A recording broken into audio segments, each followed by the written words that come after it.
Nagsimula ang lahat sa isang tunog, isang marupok na pagkalagot.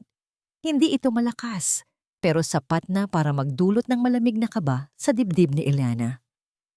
Sinundan ito ng pag-uga ng kinasasadlakan niyang kahoy at ang paglaglag ng pinong alikabok na dumapo sa kanyang pisngi. Nasa itaas siya ng kisame. Nagtatago. Nakatingin sa isang maliit na butas, pinipigilan ang sariling paghinga. Sa ibaba, sa mismong kama na pinagsaluhan nila ng kanyang asawa, sa loob ng 10 taon ay may milagrong nabubuo. Isang milagrong gumigimbal sa buo niyang pagkatao. Ang kanyang asawang si Jimmy at isang babaeng hindi niya kilala. Magkayakap, naghahalikan.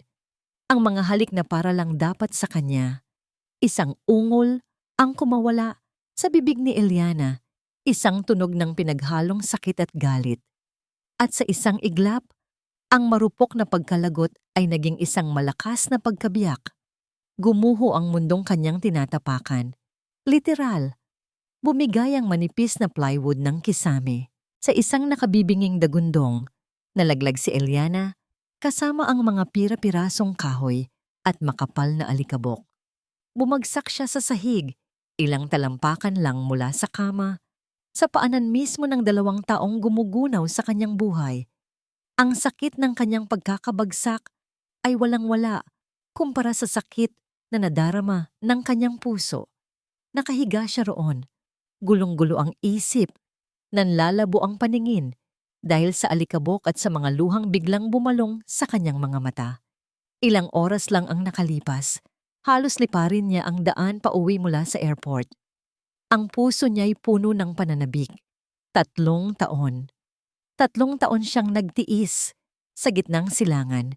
Tiniis ang init ng disyerto, ang pagkamis sa pamilya, ang pagod para lang sa araw na ito. Ang araw ng kanyang sorpresang pag-uwi. Hawak pa niya kanina ang kahon ng laruan para sa anak nilang si Jimbo at ang mamahaling relos na matagal nang hinihiling ni Jimmy. Naisip niya ang magiging itsura ng kanilang mga muka. Ang saya, ang mga yakap, ang mga halik. Pero ito ang sumalubong sa kanya. Ang katahimikan ng bahay, ang nakalak na pinto ng kanilang silid, at ang mga halinghing na narinig niya mula sa loob. Doon nagsimula ang kanyang pag-akyat sa kisame. Sa pag-aakalang baka may magnanakaw. Sana pala magnanakaw na lang. Mas matatanggap pa niya iyon. Habang nakatingin siya sa butas kanina, bago pa man siya mahulog, narinig niya ang kanilang usapan. Mga salitang mas matalas pa sa kutsilyo. Kailan mo ba sasabihin sa kanya, Jimmy? Pagbalik niya? Tanong ng babae. Relax ka lang, babe. Ako ang bahala. Sagot ni Jimmy.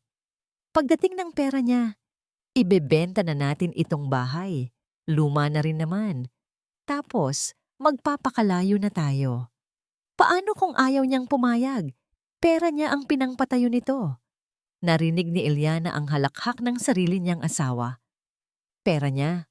Pero pangalan ko ang nasa titulo. Wala siyang magagawa.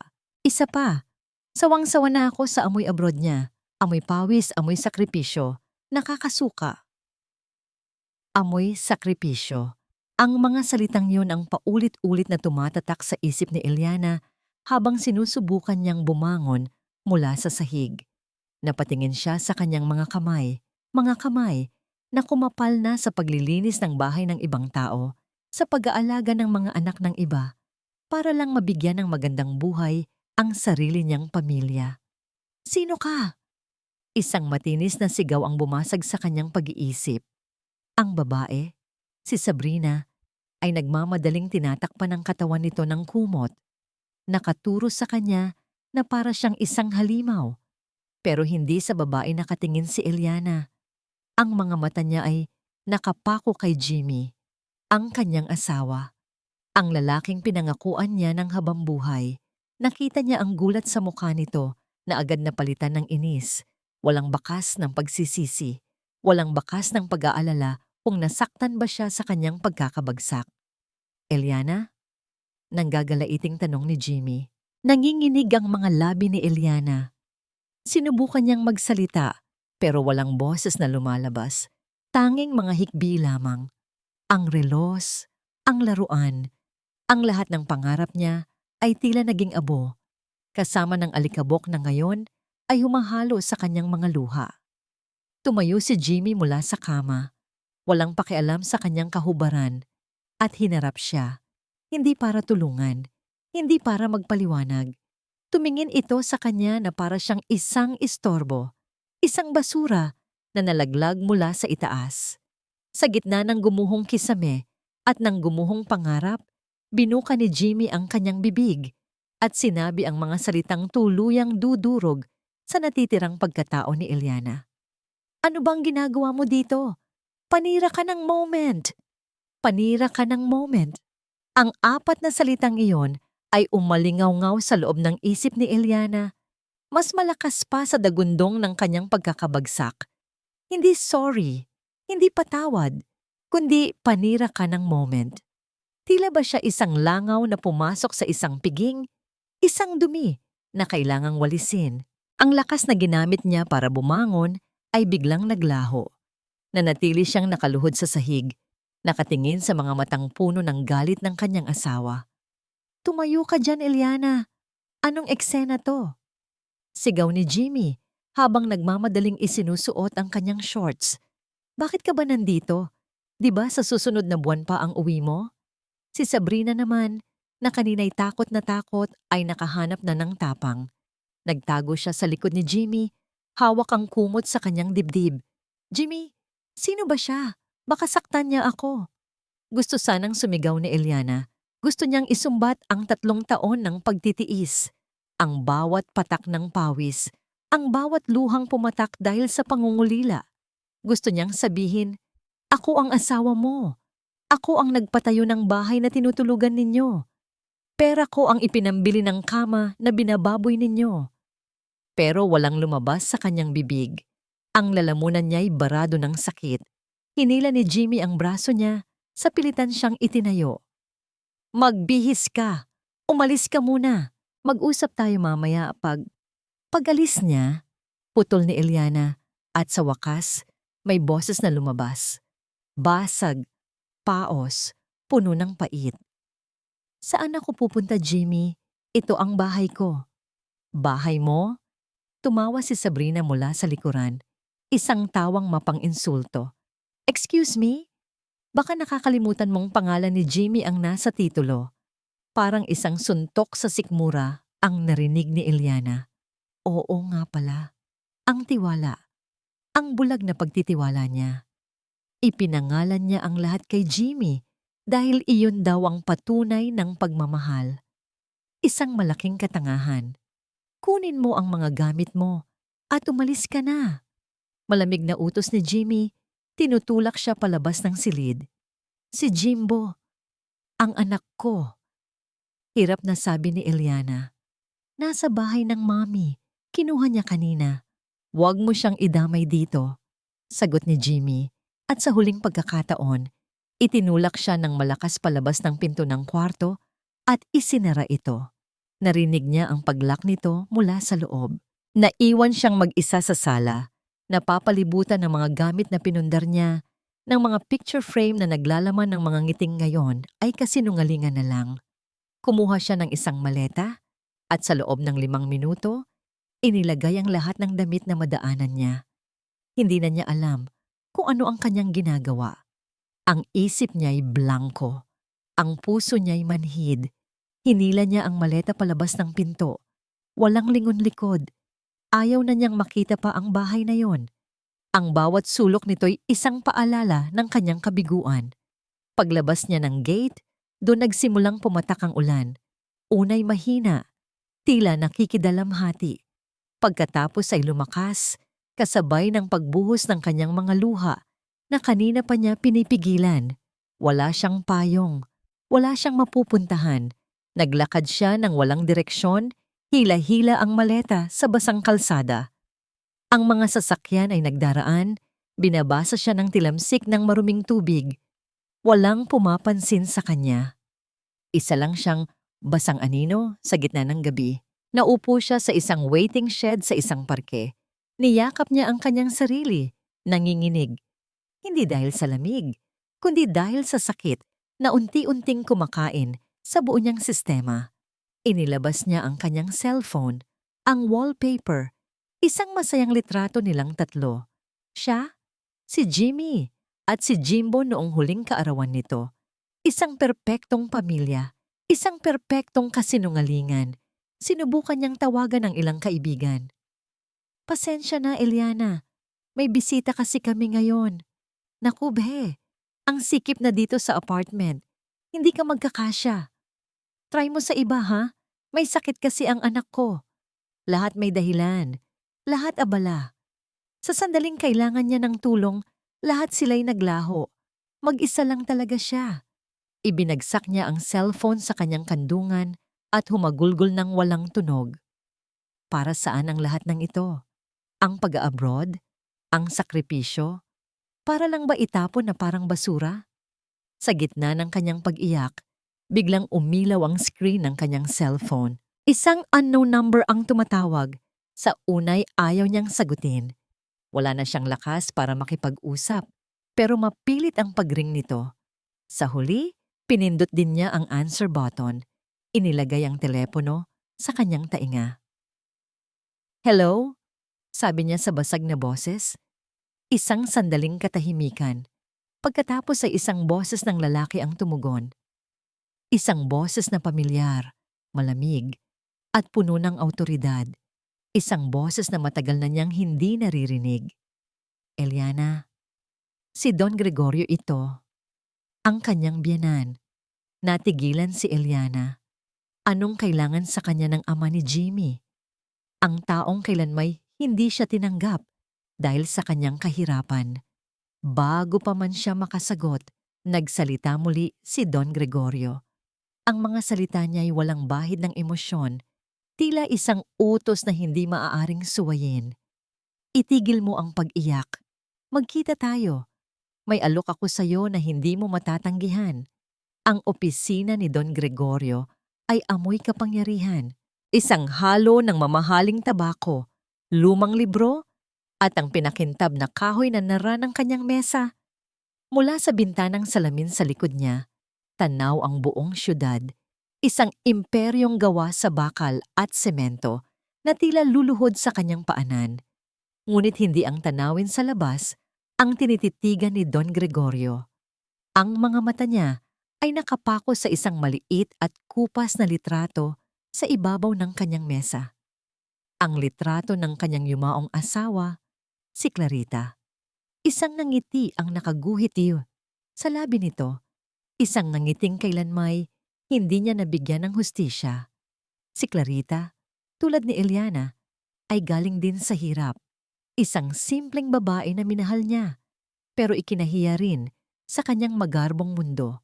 Paulit-ulit niyang ipinamukha dito na hindi ito karapat-dapat, na isa lamang itong palamuti. Pinuno niya ng luha ang mga matang dapat sana'y puno ng saya. At ngayon, nabubuhay siya sa pagsisisi. "Kung nabubuhay ka lang, Clarita," bulong niya sa hangin, "marahil ay sasampalin mo ako." Ang anak na pinalaki ko ay naging isang anino ng pinakamasamang bersyon ng aking sarili. Kinuha niya ang telepono. Isang pindot lang. "Nasaan na ang report?" tanong niya. Walang paligoy-ligoy. "Nasa email niyo na po, sir. 5 minuto pa lang ang nakalipas." Sagot ng boses sa kabilang linya, ang kanyang private investigator. Binuksan ni Don Gregorio ang kanyang laptop. Nandoon na nga ang kumpletong report. Mga litrato ni Jimmy at Sabrina na magkasama sa mga restaurant. Kopya ng mga bank statement na nagpapakita ng malaking gastos ni Jimmy mula sa perang padala ni Eliana. At ang pinakamasaklap sa lahat, ang plano nilang ibenta ang bahay. Isang malamig na galit ang gumapang sa kanyang sistema. Hindi para sa katangahan ng kanyang anak, kundi para sa babaeng muling sumasalamin sa sinapit ng kanyang asawa. Nakikita niya si Clarita kay Eliana. Ang parehong sakripisyo, ang parehong pag-ibig na tinatarantado. Hindi na niya hahayaang maulit ang kasaysayan, hindi sa ilalim ng kanyang pamumuno. Ilang oras ang lumipas, sa isang pribadong silid ng isang mamahaling coffee shop, tahimik na nakaupo si Don Gregorio. Sa kanyang harapan, si Eliana.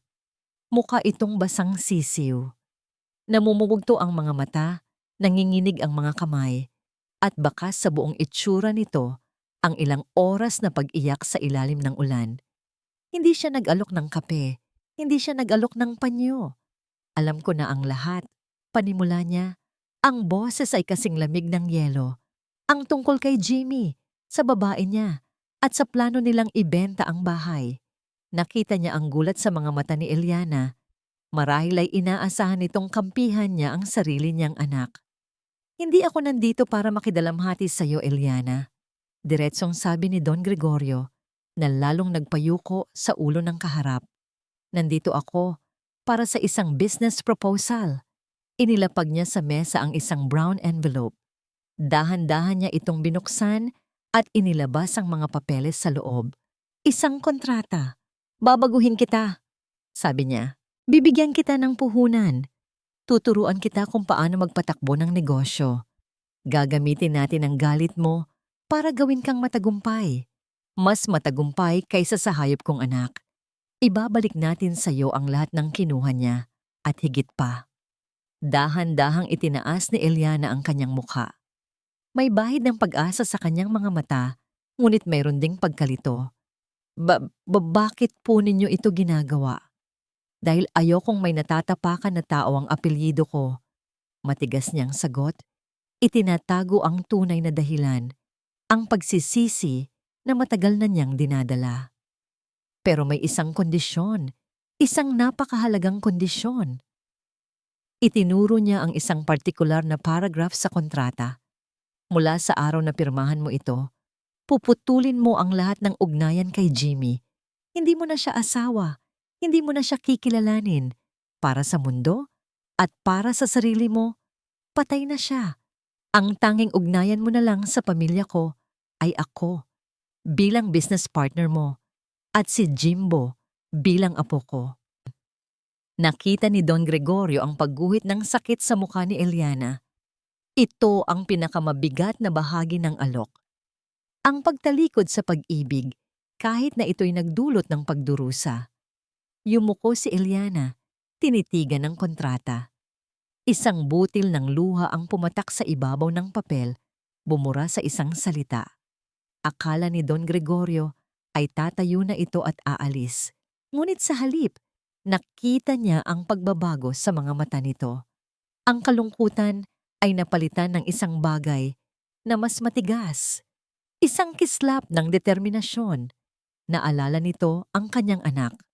Ang kinabukasan ni Jimbo. Dahan-dahan, kinuha ni Eliana ang ballpen na nasa ibabaw ng mesa. Nanginginig ang kanyang kamay, pero ang kanyang boses ay buo at hindi nag-aalinlangan nang tumingin siya ng diretso kay Don Gregorio. Para sa anak ko, gagawin ko ang lahat. Pumapayag po ako. Lumipas ang 5 taon. Sa loob ng isang conference room na napapalibutan ng salamin kung saan tanaw ang nagtataasang gusali ng Makati, isang boses ng babae ang nangingibabaw. Kalmado, pero may bigat. Bawat salita ay tila isang piraso sa isang larong chess. Maingat na inilalagay para makorner ang kalaban. Your proposal is generous, Mr. Tan, sabi ng babae, si Eliana. Pero ang offer ninyo ay para sa luma kong branch. Ang bagong bukas na Eliana's Kitchen sa BGC ay doble ang kinikita. Therefore, the valuation is incorrect. Ang dating mga matang namumugto sa pag-iyak ay ngayoy matalas at mapanuri. Ang dating mga balikat na lupaypay sa pagod ay ngayoy tuwid at balot sa isang mamahaling itim na blazer. Ang kanyang buhok ay nakaayos sa isang eleganteng bun at ang tanging alahas sa kanyang katawan ay isang simpleng hikaw at ang relos na simbolo ng kanyang bagong buhay. Wala nang bakas ng dating Eliana Ang domestic helper na umiiyak sa ilalim ng ulan. Ang babaeng nasa harapan ng mga bigating negosyante ay si Miss Eliana de la Vega, ang nagmamay-ari ng isa sa pinakamabilis na lumagong restaurant chain sa bansa. Napalunok si Mr. Tan, isang veteranong negosyante. But Ma'am Eliana, ang inaalok naming partnership, ang inaalok ninyo ay isang pagtatangka na bilhin ang aking brand sa murang halaga. Putol ni Eliana, hindi inaalis ang kanyang tingin. Gentlemen, I did not build my company from scratch just to hand it over to the first bidder. Either you give me a respectable offer or this meeting is over. Isang nakabibinging katahimikan ang bumalot sa silid. Nagkatinginan ang mga kasama ni Mr. Artan. Pagkatapos ng ilang segundo, tumango si Mr. Tan. We will re-evaluate, ma'am. Bigyan niyo po kami ng 2 araw. Mayroon kayong 24 na oras. Sagot ni Eliana. Sabay tayo. Salamat sa inyong oras. Walang ngiti, walang pakikipagkamay. Tumalikod lang siya at naglakad palabas, kasunod ang kanyang assistant. Ang tunog ng kanyang mga stiletto sa marmol na sahig ay tila isang martilyong pumupukpok ng tagumpay. Ngunit pagsara ng pinto ng kanyang opisina, ang maskara ng bakal ay unti-unting nalulusaw. Napaupo siya sa kanyang swivel chair at napahilot sa kanyang sentido. Ang tagumpay ay may kasamang pagod. Naalala niya ang mga unang taon sa ilalim ni Don Gregorio. Walang tulugan. Tambak na libro tungkol sa business management, finance, at marketing. Ang matigas na boses ng biyenan na paulit-ulit na nagsasabing, walang puwang ang luha sa mundo ng negosyo, Eliana. Bawat patak niyan ay katumbas ng 1,000,000 na nawawala sa'yo. Tinuruan siyang maging bato. At naging bato nga siya. Ang kanyang penthouse unit ay malawak at malamig. Puno ng mga mamahaling kasangkapan pero kulang sa init ng isang tahanan. Mula rito, tanaw niya ang buong syudad.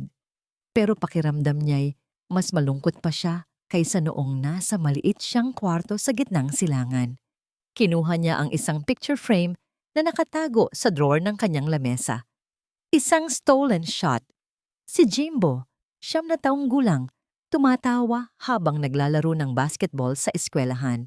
Ang larawan ay kuha ng investigator na binabayaran niya buwan-buwan para lang masilayan ang paglaki ng kanyang anak. Ito ang kasunduan nila ni Don Gregorio. Pera, tagumpay, kapangyarihan, lahat ibibigay sa kanya.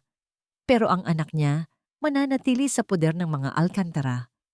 Maaari niyang suportahan pero hindi niya maaaring lapitan. Hinaplos niya ang salamin ng picture frame. Isang butil ng luha ang pumatak mula sa kanyang mata. Isang luhang hindi kailanman nakita ni Don Gregorio o ng sinuman sa kanyang kumpanya. Anak, miss na kita, bulong niya sa hangin. Dito sa kanyang toring-garing, pinapayagan niyang lumabas ang dating Eliana. Ang inang nangungulila, ang babaeng durog pa rin ang puso.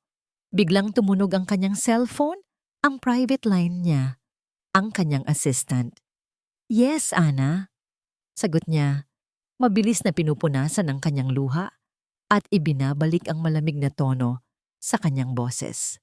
Ma'am Eliana, sorry po sa abala, sabi ng nanginginig na boses ni Ana sa kabilang linya. Tumawag po ang St. Michael's Academy. Biglang kumabog ng malakas ang dibdib ni Eliana. Iyon ang eskwelahan ni Jimbo. Ang tanging pagkakataon na tumatawag ang eskwelahan ay kapag may emergency. Anong sabi? Bakit sila tumawag? Ma, si Sir Jimbo po. Dinala daw po sa ospital. Kailangan niyo daw pong pumunta doon ngayon na. Nabitawan ni Eliana ang hawak na picture frame. Bumagsak ito sa sahig at nabasag ang salamin. Ang tunog ng nabasag na salamin ay tila isang babala, isang masamang pangitain na gumising sa lahat ng kinakatakutan niya bilang isang ina. Anong nangyari sa kanya? Anong ospital? Sigaw niya. Ang boses ay puno ng panik. Nawawala ang lahat ng bakas ng pagiging kalmado. at kontrolado. Sa St. Luke's po, ma'am, hinimatay daw po si Jimbo habang naglalaro. Hindi na niya pinatapos si Ana. Ibinagsak niya ang telepono, kinuha ang susi ng kanyang kotse, at tumakbo palabas ng kanyang opisina na parang isang bagyong hindi mapipigilan. Ang mga empleyado niya ay napatingin sa gulat. Hindi pa nila kailanman nakita ang kanilang CEO na ganito kataranta at takot. Habang nagmamaneho, nilalamon ng takot ang kanyang puso. Ang 5 taon ng pagiging matigas, ng pagiging bato, ay gumuho sa loob lamang ng ilang segundo. Sa sandaling ito, hindi siya si Miss Eliana de la Vega, ang restaurant magnate. Siya lang si Eliana, isang ina na tumatakbo para sa buhay ng kanyang nag-iisang anak. Pagdating niya sa emergency room ng St. Luke's, halos itulak niya ang lahat ng madaanan. Ang puso niya'y kumakabog na parang sasabog. Nakita niya ang isang guro na naghihintay malapit sa nurse's station. Balisa ang mukha.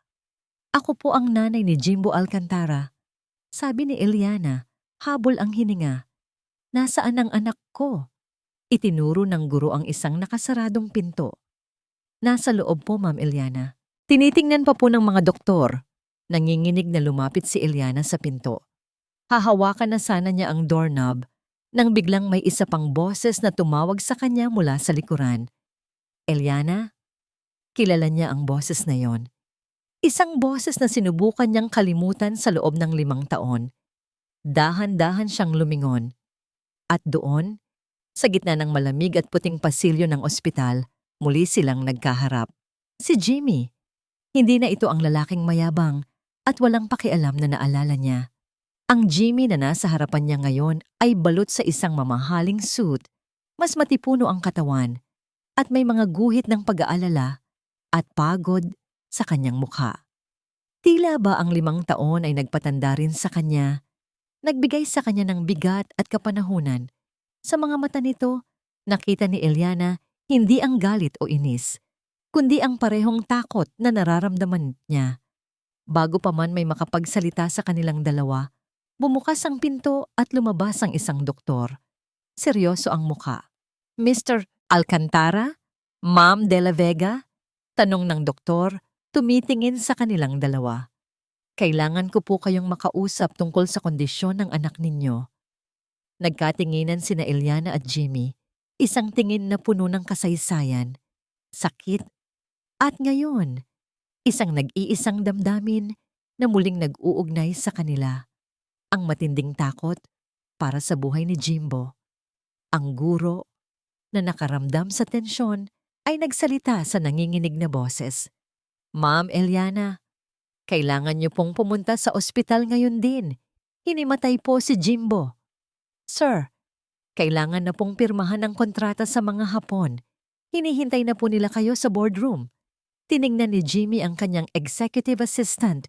Pagkatapos ay ibinalik ang tingin sa nag-uumapaw na papeles sa kanyang mesa. Bilang CEO ng Alcantara Holdings, ang araw niya ay palaging isang bagyo ng mga desisyon na nagkakahalaga ng milyon-milyon. Ang bawat pirma niya ay may bigat. 5 taon. 5 taon mula nang sipain siya ng kanyang ama, mula sa pagiging petiks na anak, at sa pilitang isinalang sa apoy. Pinagdaanan niya ang lahat, mula sa pagiging simpleng ahente, sa pagiging manager, hanggang sa umabot siya sa tuktok. Si Don Gregorio ay walang awa. Bawat pagkakamali niya ay may katapat na parusa. Bawat tagumpay ay tila hindi sapat. Sa proseso, nawala ang dating Jimmy na maluho at walang pakialam. Napalitan ito ng isang lalaking seryoso, masipag, at nauunawaan ang halaga ng bawat sentimo. Sa 5 taon na yon, isang bagay lang ang nagpapatatag sa kanya. Si Jimbo, ang kanyang anak. Ang tanging dahilan kung bakit niya tiniis ang lahat ng hirap. Biglang nag-vibrate ang kanyang cellphone sa mesa. Isang tawag mula sa eskwelahan ni Jimbo. Bihira itong mangyari. "Excuse me," sabi niya sa kanyang assistant. Sabay sagot sa tawag. "Hello. This is Jimmy Alcantara." Ang boses sa kabilang linya ay puno ng pag-aalala. "Mr. Alcantara, I'm sorry to disturb you. It's about your son, Jimbo. He collapsed during practice. We're rushing him to St. Luke's. Sa isang iglap, ang lahat ng papeles, ang kontrata, ang mga hapon, lahat ay naglaho. Tila huminto ang pag-ikot ng mundo. What? Is he okay? What happened? We don't know yet, sir. Please come to the hospital. Ibinaba niya ang telepono. Ang kaninang kalmadong CEO ay biglang napalitan ng isang natatarantang ama. Cancel all my meetings, utos niya sa kanyang assistant, habang dali-daling inaabot ang kanyang coat at car keys. All of them. I don't care who they are. Hindi na niya hinintay ang sagot. Tumakbo siya palabas ng opisina. Ang puso niya'y dumadagundong sa takot. Habang nagmamaneho papuntang ospital, ang isip niya'y puno ng mga what-ifs. Paano kung malubha ang nangyari? Paano kung hindi niya naabutan? Kasalanan ba niya ito? Masyado ba siyang naging abala sa trabaho? Pagdating niya sa emergency room, ang unang nakita niya ay ang guro ni Jimbo. Ngunit bago pa man siya makalapit, isang pamilyar na anino ang dumaan sa gilid ng kanyang paningin. Isang babae na nagmamadaling lumapit sa nurse's station. Ang tindig, ang buhok, ang paraan ng paglakad. Kahit nakatalikod, kilala niya ito. Eliana? Lumingon ito. At sa sandaling iyon, nakita niya ang babaeng minsan niyang sinaktan at itinaboy. Pero hindi na ito ang babaeng iyon. Ang Eliana sa harapan niya ay balot sa aura ng kapangyarihan at kumpiyansa. Maganda, elegante, at may lamig sa mga mata na hindi niya pa nakikita dati. Ang tanging bagay na pamilyar ay ang bakas ng takot sa mga matang iyon. Isang takot na sumasalamin sa sarili niyang nararamdaman. Ang kanilang pagtititigan ay binasag ng paglabas ng doktor. Mr. Alcantara, Ma'am de la Vega, tumabi si Jimmy kay Eliana. Magkasama silang humarap sa doktor, pero ang distansya sa pagitan nila ay tila isang malalim na bangin. Doc, anong nangyari sa anak namin? Tanong ni Jimmy, ang boses ay nanginginig. Stable na ang kondisyon ni Jimbo sa ngayon, panimula ng doktor na nagbigay sa kanila ng bahagyang ginhawa. Pero ang dahilan ng kanyang pag-collapse, medyo masilan. Matapos ang ilang initial tests, may nakita kaming irregularidad sa kanyang blood count. Hinawakan ni Eliana ang kanyang braso. Anong ibig sabihin niyan, Doc? Huminga ng malalim ang doktor. May suspetsa kami na si Jimbo ay may acute myeloid leukemia. Leukemia. Ang salitang iyon ay parang bombang sumabog sa pagitan nilang dalawa. Nanigas si Eliana sa kanyang kinatatayuan. Si Jimmy naman ay napasandal sa pader, tila nawalan ng lakas sa kanyang mga tuhod. Hindi maaari. Bulong ni Eliana. We need to do more tests to confirm, pero mataas ang probabilidad.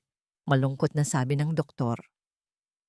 Kung sakaling tama ang aming diagnosis, kailangan niya ng agarang treatment, chemotherapy at posibleng isang bone marrow transplant. Doon sila parehong natauhan. Gawin niyo ang lahat, Doc. Mabilis na sabi ni Jimmy. Kahit magkano, testin niyo kami. Kunin niyo ang kailangan niyo mula sa amin. Tumingin ang doktor sa kanilang dalawa. Iyon na nga ang susunod kong sasabihin. Bilang mga magulang, kayo ang unang tinitingnan. Bilang potential donors, we need to run compatibility tests on both of you immediately. Nagkatinginan muli sina Jimmy at Eliana. Ang dating mag-asawa na pinaghiwalay ng pagtataksil at sakit ay ngayon muling pinagbubuklod ng isang posibilidad na masakit at puno ng pag-asa. Dinala sila sa isang silid para kunan ng dugo. Naupo sila sa magkahiwalay na upuan, tahimik, habang ang nurse ay kumukuha ng kanilang mga blood sample. Walang umiimik. Ang tanging maririnig ay ang mahinang tunog ng mga aparato sa ospital. Hindi na nila kailangang magsalita. Sa mga mata ng isa't isa, nababasa na nila ang parehong panalangin, ang parehong pagsusumamo Sana ako na lang. Sana compatible ako. Pagkatapos ng ilang oras na tila walang katapusan, bumalik ang doktor, hawak ang resulta. Ang mukha nito ay hindi nagpapakita ng magandang balita. Tumingin ito kay Jimmy, pagkatapos ay kay Eliana. Bumuntong hininga ito. I'm sorry pero pareho kayong hindi perfect match. Meron kayong compatibility pero hindi sapat. Masyadong delikado. Kailangan natin ng isang full sibling o maghanap ng donor sa lalong madaling panahon. Hindi perfect match. Ang mga salitang yon ay gumiba sa natitirang pag-asa sa puso ni Eliana. Pagkatapos ng balita tungkol sa leukemia, iyon na lang ang pinanghahawakan niya, ang posibilidad na sa pamamagitan niya, gagaling si Jimbo. Pero ngayon, kahit iyon ay ipinagkait pa, parang siyang binuhusan ng malamig na tubig, na manhid ang buo niyang katawan. Tumingin siya kay Jimmy, nakita niya ang parehong pagkagapi sa mukha nito. Sa kauna-unahang pagkakataon, sa loob ng 5 taon, nakaramdam siya ng koneksyon sa lalaki. Isang koneksyon na nabuo mula sa parehong sakit at kawalan ng pag-asa. Anong gagawin natin? Basag ang boses na tanong ni Eliana, hindi sa doktor, kundi kay Jimmy. Maghahanap tayo. Mabilis na sagot ni Jimmy, tila pilit na pinatatatag ang sarili para sa kanilang dalawa. Magbabayad ako, kahit sino, kahit saan sa mundo. Hahanapin natin ang donor na yan. Pero alam nilang pareho na hindi ganoon kadali iyon. Ang paghahanap ng isang perfect match ay parang paghahanap ng isang karayom sa gitna ng malawak na dayami. Umalis muna ang doktor para bigyan sila ng espasyo.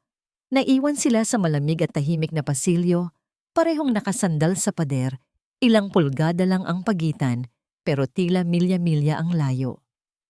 Kasalanan ko to, bulong ni Jimmy. Ang boses ay puno ng pagsisisi. Kung naging mas mabuti lang sana akong ama. Hindi sumagot si Eliana. Wala na siyang lakas para sisihin ito. Ang tanging nasa isip niya ay si Jimbo, nakahiga sa isang kama sa ospital, nakikipaglaban para sa kanyang buhay. At sa gitna ng kanilang pagluluksa, isang anino ang dumaan sa dulo ng pasilyo. Isang babaeng nakasuot ng simpleng bestida, dahan-dahang naglalakad palapit sa kanila. Ang kanyang mukha ay pamilyar. Isang mukhang sinubukan ni Eliana na ibaon sa limot sa loob ng napakaraming taon. Si Sabrina. Nanlaki ang mga mata ni Eliana. Napatayo ng tuwid si Jimmy. Ang hangin ay biglang napuno ng tensyon. Anong ginagawa mo dito? Matigas na tanong ni Jimmy. Si Sabrina ay huminto sa kanilang harapan. Ang dating mapagmataas at palaban na babae ay mayroon na ngayong anyo ng pagpapakumbaba. Yumuko ito, hindi makatingin ng diretsyo. Nabalitaan ko ang nangyari kay Jimbo.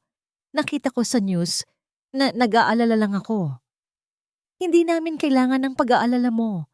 Malamig na tugon ni Eliana. Ang galit ay nagsisimulang pumalit sa kanyang kalungkutan. Umalis ka na. Sandali lang, Eliana, please. Pakiusap ni Sabrina. At sa unang pagkakataon, tumingin ito sa kanila. Ang kanyang mga mata ay namumula, tila galing sa pag-iyak. Alam kong galit kayo sa akin. Karapatan ninyo yan. Pero nandito ako dahil baka ako na lang ang pag-asa. Napakunot ang noo ni Jimmy. Anong ibig mong sabihin? Huminga ng malalim si Sabrina, tila kumukuha ng lakas ng loob. Ang mga kamay niya ay nanginginig. Dahan-dahan, inilagay niya ang isang kamay sa kanyang tiyan. Jimmy!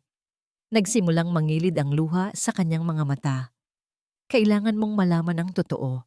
Noong naghiwalay tayo, hindi pa tapos ang lahat. Kinabahan si Eliana. Hindi niya gusto ang tinatakbo ng usapang ito. Ano bang sinasabi mo, Sabrina? Tapusin mo na to. Naiinip na, sabi ni Jimmy. Tumingin si Sabrina ng diretso sa mga mata ni Jimmy. Ang mga luha ay tuluyan ng pumatak sa kanyang pisngi. Jimmy, buntis ako. Natigilan ng lahat. Maging ang mga nurse na dumadaan ay tila napahinto. Ano? Nauutal na tanong ni Jimmy. Buntis ako, Jimmy. Pag-uulit ni Sabrina, mas malakas na ngayon. Nung naghiwalay tayo, nalaman kong nagdadalang tao ako. Hindi ko lang sinabi sa'yo dahil ayokong guluhin ka pa. Pero ngayon, dahil sa nangyari kay Jimbo, kailangan mo nang malaman. Kinuha ni Sabrina ang kanyang bag at mula sa loob, inilabas niya ang isang nakatuping papel. Nanginginig niyang iniabot ito kay Jimmy. Anak mo ito, Jimmy.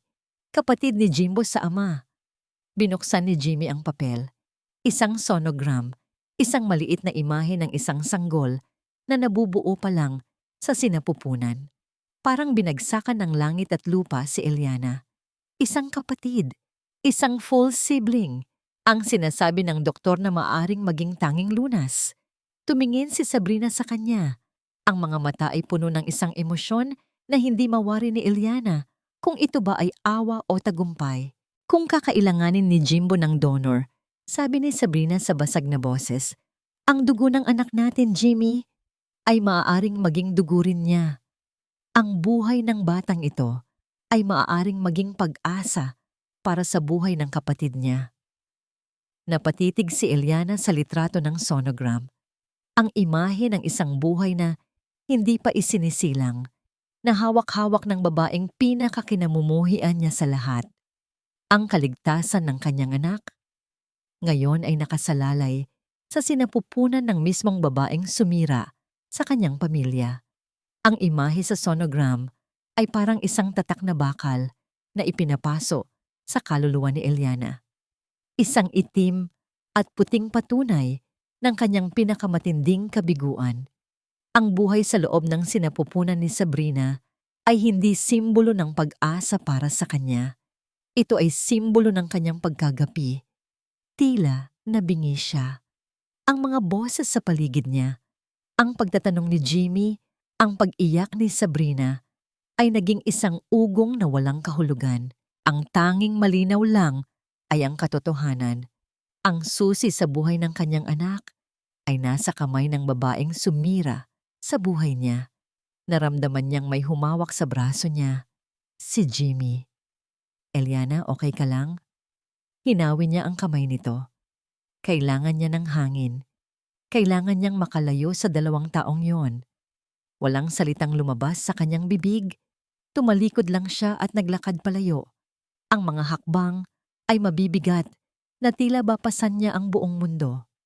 Hindi niya alam kung saan siya dinala ng kanyang mga paa. Natagpuan na lang niya ang sarili sa loob ng maliit at tahimik na kapilya ng ospital. Walang tao. Tanging siya at ang imahe ng isang Kristong nakapako sa krus. Doon, sa harap ng altar, bumigay ang kanyang mga tuhod. Napaluhod siya sa malamig na sahig. Hindi para magdasal, hindi para humingi ng tulong. Dahil pakiramdam niya, wala nang tutulong sa kanya. 5 taon siyang nagsumikap para maging matatag. Itinayo niya ang isang pader sa paligid ng kanyang puso. Isang pader na gawa sa pera, kapangyarihan, at pagiging manhid. Ngayon, ang pader na yon ay gumuho. At sa ilalim ng mga durog na bato, naroon pa rin ang dating Eliana, mahina, nasasaktan, at nagmamakaawa. Walang salitang lumabas sa kanyang bibig. Tanging mga hikbi. Anak ko, ang anak ko. Paulit-ulit niyang bulong sa kawalan. Ang yaman niya, ang mga restaurant, ang posisyon niya sa lipunan, lahat ay walang silbi. Sa harap ng sakit ng kanyang anak, isa lang siyang ordinaryong ina na walang kapangyarihan. Ilang sandali pa, naramdaman niyang may tumayo sa kanyang likuran. Inaasahan niyang si Jimmy iyon. Pero nang lumingon siya, nakita niya ang matigas na mukha ni Don Gregorio. Walang emosyon ang mukha nito. Pero sa mga mata nito, may nakita siyang bagay na hindi pa niya nakikita dati. Isang bakas ng awa. Tumayo ka dyan, Eliana. Utos nito. Pero hindi kasing tigas ng dati. Ang sahig ay para sa mga talunan. Pinilit niyang tumayo. Pinupunasan ng kanyang mga luha. Wala na. Wala na po akong magagawa, sabi niya sa basag na boses. Ito ang unang pagkakataon na nakita siya ng kanyang biyenan Sa ganitong kalagayan, nasa kanya po ang lahat. Nasa kamay ni Sabrina. Laging may magagawa, Eliana, sagot ni Don Gregorio. Ang tanong lang ay kung kaya mong sikmurain ang kailangan mong gawin. At naiintindihan ni Eliana ang ibig sabihin nito. Kinabukasan, sa isang coffee shop malapit sa ospital, nagkaharap silang tatlo. Siya, si Jimmy at si Sabrina. Ang hangin ay mabigat sa tensyon. Si Sabrina, nakahapon ay umiiyak. Ngayon, ay may munting nangiti na sa kanyang mga labi. Alam niyang hawak niya ang lahat ng baraha. Gagawin ko ang lahat para kay Jimbo, syempre. Panimula ni Sabrina, humihigop ng kanyang late. Kapatid pa rin siya ng magiging anak ko. Sabihin mo kung anong kailangan mo, Sabrina. Pera? Sabihin mo lang ang presyo. Diretsong sabi ni Jimmy. Tumawa si Sabrina ng mahina. Hindi lahat ng bagay ay nabibili ng pera, Jimmy. Ang kailangan ko ay kasiguraduhan para sa kinabukasan ng anak ko. Tumingin siya kay Eliana at kapayapaan ng loob.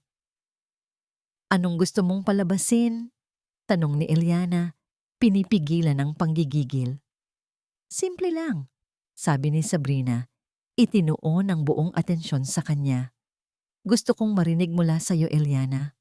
Gusto kong marinig na kinikilala mo ang pagkakamali mo, na kung hindi ka naging pabayang asawa, hindi sana hahantong sa ganito. Napatanga si Eliana, hindi siya makapaniwala sa kanyang naririnig. Gusto kong humingi ka ng tawad sa akin. Sa harap ni Jimmy, pagpapatuloy ni Sabrina, ang bawat salita ay tila isang karayom na tumutusok sa puso ni Eliana. Humingi ka ng tawad sa pagsira mo sa sanay magiging masayang pamilya namin. Wala kang karapatan. Galit na sigaw ni Jimmy, pero pinigilan siya ni Sabrina. Karapatan ko ito, Jimmy. Dugot laman mo itong nasa sinapupunan ko. Kung gusto ninyong isalba ang isa, kailangan ninyong bigyan ng respeto ang isa. Tumingin siya muli kay Eliana, ang mga matay ng aasar. Ano, Eliana? Kaya mo ba? Kaya mo bang lunukin ang pride mo para sa anak mo? Ito na yon. Ang pader na walang malalabasan. Sa isang banda, ang kanyang dignidad. Sa kabilang banda, ang buhay ni Jimbo. Napayuko si Eliana. Kinakagat ang kanyang labi para pigilan ang muling pagpatak ng kanyang mga luha. Naramdaman niya ang titig ni Jimmy, puno ng pag-aalala. Naramdaman niya ang mapanuring titig ni Sabrina, puno ng tagumpay. Dahan-dahan niyang itinaas ang kanyang ulo. Tumingin siya kay Sabrina at sa boses na halos hindi na niya makilala, bilang sarili niya, nagsalita siya. Patawad. Nang matapos ang nakakahiyang pag-uusap na yon, nagpaalam si Sabrina para magpahinga. Habang papalabas sila ng coffee shop, inakbayan ni Jimmy si Sabrina. Sige na, ihatid na kita para makapagpahinga ka ng mabuti.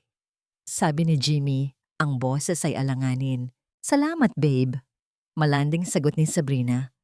Doon tayo sa paborito kong clinic bukas para sa check-up. Biglang natigilan si Jimmy. Kumunot ang kanyang noo. Paboritong clinic? Akala ko ba sa St. Luke's ka nagpapacheck up? Ay oo nga pala. Mabilis na bawi ni Sabrina. Tumatawa. Nasanay lang ako. Sa St. Luke's nga pala tayo. Sige na, hatid mo na ako. Hindi na umimik si Jimmy, pero habang naglalakad sila palayo, naiwan si Eliana na nakatingin sa kanilang likuran. Hindi niya napansin ang bahagyang pagtigil ni Jimmy. Ang tanging nakikita niya ay ang anino ng kanyang pagkatalo at ang maliit na pagdududa na biglang sumibol sa isipan ng lalaking minsan niyang minahal. Doon tayo sa paborito kong clinic bukas para sa check-up. Ang mga salitang yon ni Sabrina ay paulit-ulit na tumatakbo sa isip ni Jimmy. Maliit na bagay lang iyon, isang simpleng pagkakamali sa pagsasalita. Pero sa loob ng 5 taon na hinubog siya ng kanyang ama sa mundo ng negosyo, natutunan niyang bigyang pansin ang mga maliliit na detalye. Kadalasan, sa mga maliit na bitak nagmumula ang malalaking pagguho. Ang paboritong clinic na tinutukoy ni Sabrina ay isang maliit na dermatology clinic na madalas nilang puntahan noon para sa mga facial treatment. Imposibleng doon ito magpa-check up para sa pagbubuntis. Pagkatapos niyang ihatid si Sabrina sa kondo nito, hindi mapakali si Jimmy. Bumalik siya sa ospital at naupo sa isang sulok, malayo kay Eliana na tahimik na nagbabantay sa labas ng silid ni Jimbo. Pinagmamasdan niya si Eliana. Ang babaeng matapang na nilunok ang sariling pride, ibinaba ang sarili, para lang sa kapakanan ng kanilang anak. Tapos ay naaalala niya si Sabrina, ang paraan ng pagngiti nito, ang tila pagkapanalo sa mga mata nito. May kung anong hindi tama. Isang pakiramdam na hindi niya maipaliwanag. Kinabukasan, sinabi niya kay Sabrina na mayroon siyang importanteng meeting at hindi niya ito masasamahan sa check-up. Siyempre nagalit ito, pero sa huli ay pumayag din. Ngunit hindi talaga sa meeting pumunta si Jimmy. Pumunta siya sa dermatology clinic na nabanggit ni Sabrina. "Good morning, Sir Jimmy. Long time no see." Bati ng receptionist. "Good morning. Itatanong ko lang sana kung may OBGYN services kayo dito." Tanong niya. Diretsahan. Nagtaka ang babae. "Naku sir, wala po. Skincare lang po ang services namin dito." Kinutuban na si Jimmy. "Ganun ba? Pwede ko bang makausap si Dr. Santos? Yung kaibigan ni Sabrina." Pumasok siya sa opisina ng doktora. Pagkatapos ng ilang minutong kamustahan, maingat niyang binuksan ang paksa. "By the way, Doc, congrats daw kay Sabrina. Buntis pala siya." Ngumiti ang doktora. "Oo nga eh. Nakakatuwa. Sa wakas, natupad na ang pangarap niyang magka-baby." "Oo nga eh, sa St. Luke's daw siya nagpapa-check up. Tama ba?" "St. Luke's?" Kumunot ang noo ng doktora. "Hindi ang alam ko. Dito lang siya sa malapit nagpapa-check up. Sa isang maliit na lying-in clinic. Medyo nagtaka nga ako kasi dapat sa malaking ospital siya para mas sigurado. I even offered to refer her to my friends sa St. Luke's, pero ayaw niya." Parang isang malamig na kuryente ang gumapang sa buong katawan ni Jimmy. Isang maliit na lying-in clinic? Bakit? Bakit hindi sa isang malaking ospital kung saan mas kumpleto ang gamit, lalo na't napakadelikado ng sitwasyon? Nagpaalam siya agad sa doktora at nagmaneho papunta sa kondo ni Sabrina. Gamit ang spare key na hindi pa niya naisa sa uli, dahan-dahan siyang pumasok. Tahimik ang buong unit. Mukhang nasa check-up pa nga ito. Ito na ang pagkakataon niya. Hinalughog niya ang buong lugar. Ang kanyang puso ay kumakabog sa kaba at sa kung anong maaari niyang matuklasan. Sa ilalim ng kama, sa loob ng aparador, wala siyang makita. Pero nang buksan niya ang drawer sa tabi ng kama, nakita niya ang isang brown envelope na nakatago sa ilalim ng mga damit. Nanginginig ang mga kamay niya habang binubuksan ito. Sa loob, naroon ang mga dokumento, mga medical records, at ang sonogram. Tinitigan niyang mabuti ang sonogram. May pangalan ng clinic, isang clinic na hindi pamilyar. Kinuha niya ang kanyang cellphone at mabilis na hinanap ang pangalan ng clinic sa internet. Lumabas ang resulta. Closed permanently 2 years ago. Paano nangyari iyon? Sunod niyang tiningnan ang mga medical records. May pangalan ng doktor, si Dr. Alma Reyes. Hinanap niya muli ito sa internet. Ang resulta, Dr. Alma Reyes, license revoked due to medical malpractice and falsification of documents. Napaupo si Jimmy sa sahig. Nanlalabo ang kanyang paningin. Ang lahat ay kasinungalingan. Ang sonogram, ang mga records, lahat ay peke. Pero ang huling pako sa kabaong ay nang makita niya ang isang resibo na nakasingit sa mga papel. Isang resibo mula sa isang printing shop. Nakadetalye ang bayad. Rush printing of medical documents and sonogram image enhancement. Napahawak siya sa kanyang ulo.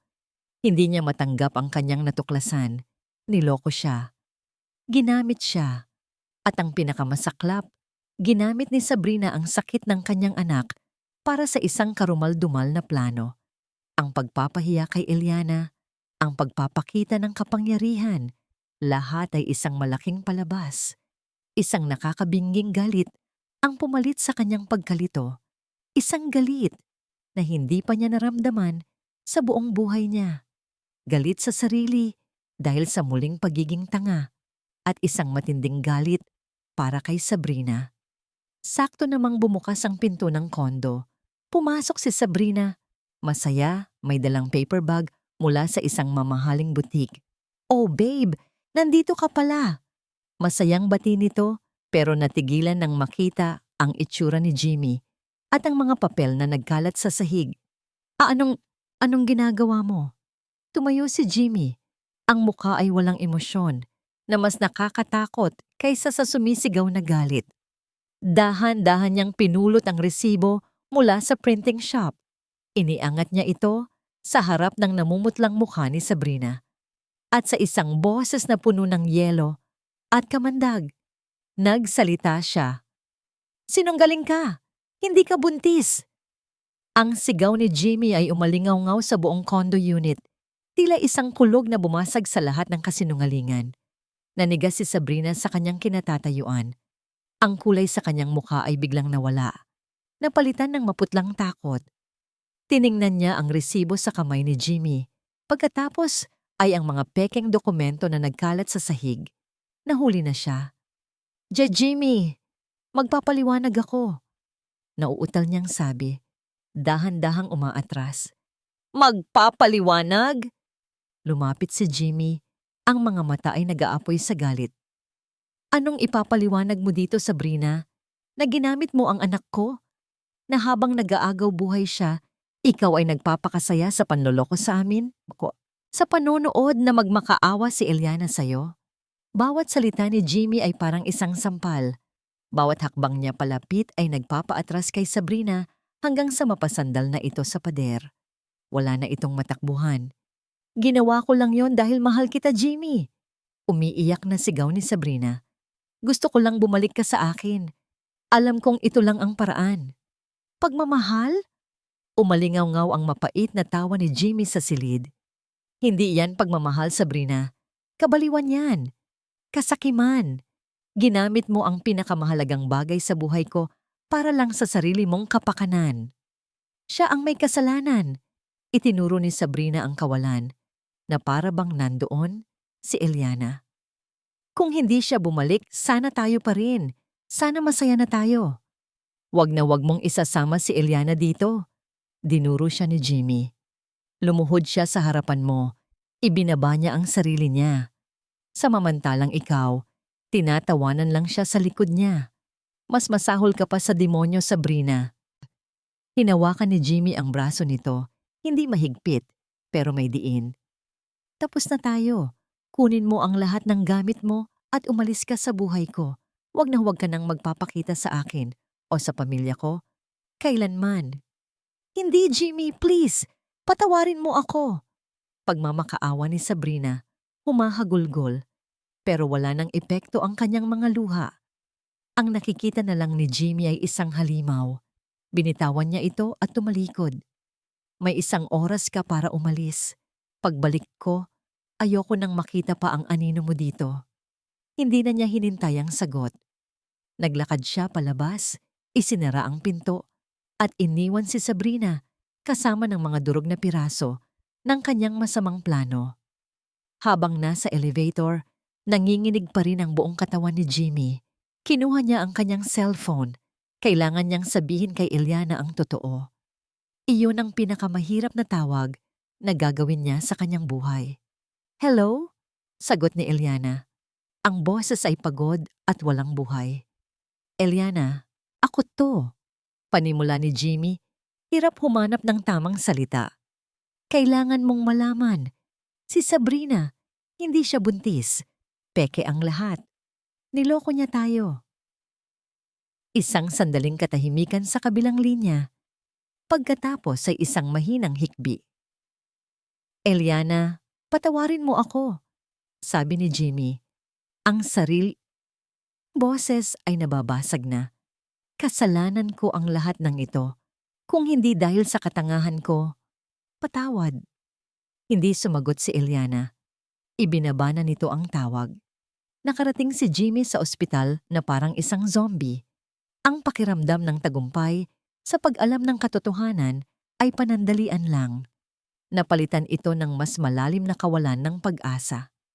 Ngayon, bumalik na naman sila sa simula. Wala pa ring donor. Wala pa ring kasagutan. Naabutan niya si Eliana na nakaupo sa labas ng ICU, nakatingin sa kawalan. Umupo siya sa tabi nito, pinapanatili ang distansya. Alam niyang walang salita ang makapagpapagaan sa sitwasyon. Magkasama silang naghintay sa gitna ng mabigat na katahimikan. Ang bawat minuto ay tila isang oras. Handa na sila sa pinakamasamang balita. Maya-maya, bumukas ang pinto ng ICU. Lumabas ang doktor na tumitingin kay Jimbo. Ang mukha nito ay pagod, pero may kakaibang kislap sa mga mata. Mr. Alcantara, Ma'am Eliana, sabi ng doktor. Sabay silang napatayo. Kinakabahan. Ito na ba yon? Ngumiti ang doktor. Isang ngiting hindi nila inaasahan. May magandang balita ako, sabi ng doktor. Habang naghihintay tayo, hindi kami tumigil sa paghahanap sa National Bone Marrow Registry. Alam kong napakaliit ng tsansa, pero minsan, gumagawa ng milagro ang tadhana. Huminga ito, nang malalim, tila hindi rin makapaniwala sa sasabihin. May nahanap kami, dito mismo sa Pilipinas, isang 10-10 perfect match para kay Jimbo. Parang huminto ang oras, tumingin si Eliana kay Jimmy at si Jimmy sa kanya. Hindi sila makapaniwala sa kanilang naririnig. Luha ang biglang bumalong sa kanilang mga mata. Hindi na luha ng kalungkutan, kundi luha ng hindi maipaliwanag na saya at pasasalamat. Totoo ba yan, Doc? Nanginginig na tanong ni Eliana. Totoo po. Nakangiting sagot ng doktor. Nakausap na namin ang donor. Pumayag na siya. Nakahanda na ang lahat para sa operasyon. May pag-asa tayo. Binitawan niya ang kamay nito. Huwag nating pilitin ang isang bagay na sira na, Jimmy. Sa halip, bumuo tayo ng bago. Isang bagong simula? Naguguluhang tanong ni Jimmy. Isang bagong simula. Pag-uulit ni Eliana, may kasamang pag-asa sa kanyang mga mata. Magsimula tayo bilang magkaibigan, bilang mga magulang na magkatuwang sa pagpapalaki kay Jimbo.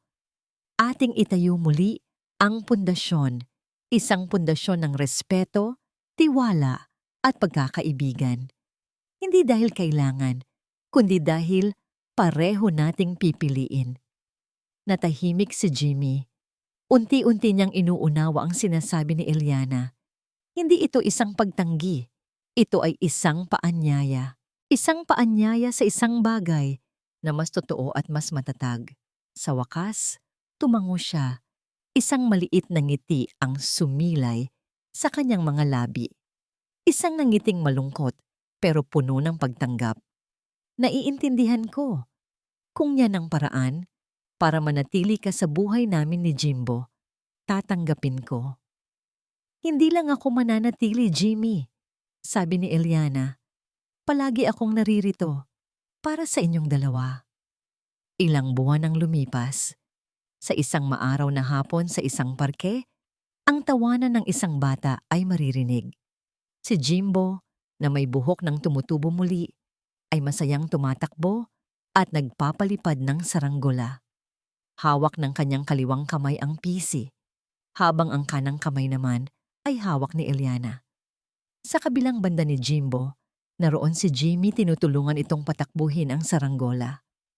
Mula sa malayo, mukha silang isang perpektong pamilya, pero kung titingnan ng mas malapitan, makikita ang espasyo sa pagitan nina Eliana at Jimmy. Isang espasyong hindi awkward kundi puno ng respeto. Mas mataas, Papa. Sigaw ni Jimbo. Sige anak, hila pa. Sagot ni Jimmy tumatawa. Napatingin si Eliana sa kanilang dalawa at isang ngiti ng purong kaligayahan ang gumuhit sa kanyang mukha. Ito ang kanyang pamilya. Hindi ito ang pamilyang pinangarap niya sa gitnang silangan. Hindi ito ang pamilyang binuo sa pag-ibig na romantiko. Ito ay isang pamilyang binuo mula sa mga durog na piraso ng nakaraan. Isang pamilyang pinagtibay ng pagpapatawad at isang pamilyang dahan-dahang lumalago sa isang bagong uri ng pagmamahal. Isang pagmamahal na mas matalino, mas totoo, at mas malaya. Ang hangin ay umihip at ang saranggola ay lumipad ng mas mataas, malaya sa kalangitan. Tulad ni Eliana, malaya na rin siya, hindi mula sa pagmamahal, kundi mula sa sakit na dating kaakibat nito. At sa kalayaang yon, natagpuan niya ang isang bagong simula.